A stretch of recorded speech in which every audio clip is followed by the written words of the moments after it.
নমস্কার বন্ধুরা, কাল শ্রাবণ মাসের চতুর্থ সোমবার পালন করা হবে। যেহেতু রবিবার কামিকা একাদশী পড়েছে আর সোমবার তার পারণ, কিভাবে তাহলে আপনি এই শিব পুজো করবেন? আপনারা রবিবার পারণ অবশ্যই ঠিকঠাকভাবে পালন করবেন, না হলে একাদশীর ফল পাওয়া যায় না। পারণ সম্পূর্ণ করার পর আপনারা শিব পুজোর সংকল্প নেবেন। আপনারা বাড়িতেই শিব পুজো করতে পারবেন।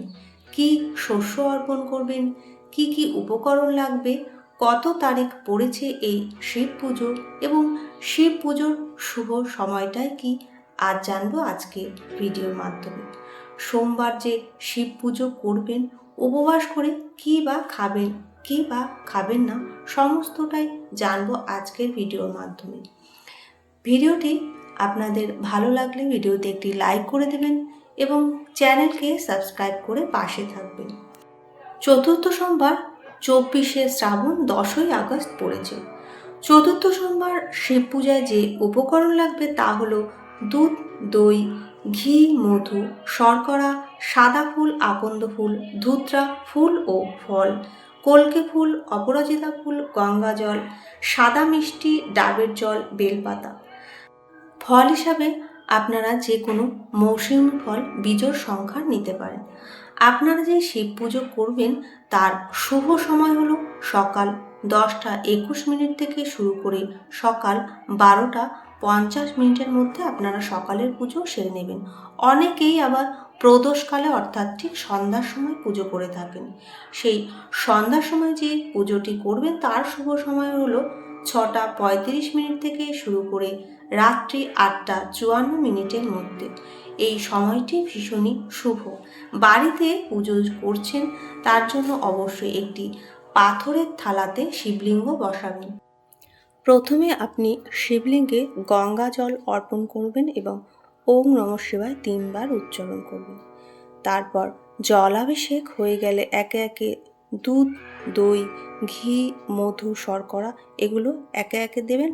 তা না হলে দুধ, দই, ঘি, মধু, শর্করা দিয়ে আপনি পঞ্চামৃত বানিয়েও অভিষেক করতে পারেন।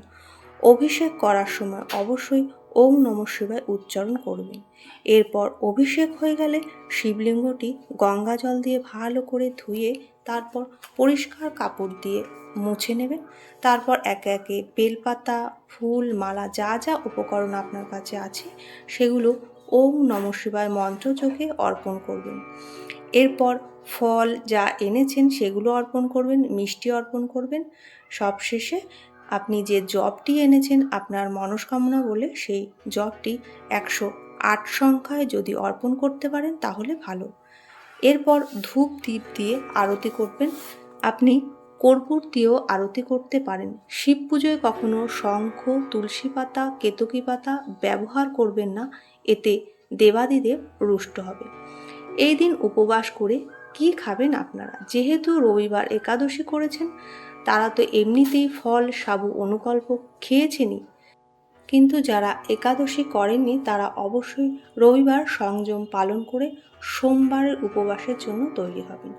পুজো করে তারপর আপনারা খেতে পারেন, তবে কোনো রান্না করা খাবার না খাওয়াই ভালো। দুধ, ফল, সাবু, মিষ্টি এগুলো খেতে পারেন। আজকের ভিডিওটি এইটুকু। ভিডিওটি যদি ভালো লাগলে কমেন্টে ওম নমঃ শিবায় লিখতে ভুলবেন না। আপনারা সবাই ভালো থাকুন, সুস্থ থাকুন। আবার আসবো নতুন কিছু ভিডিওর সাথে।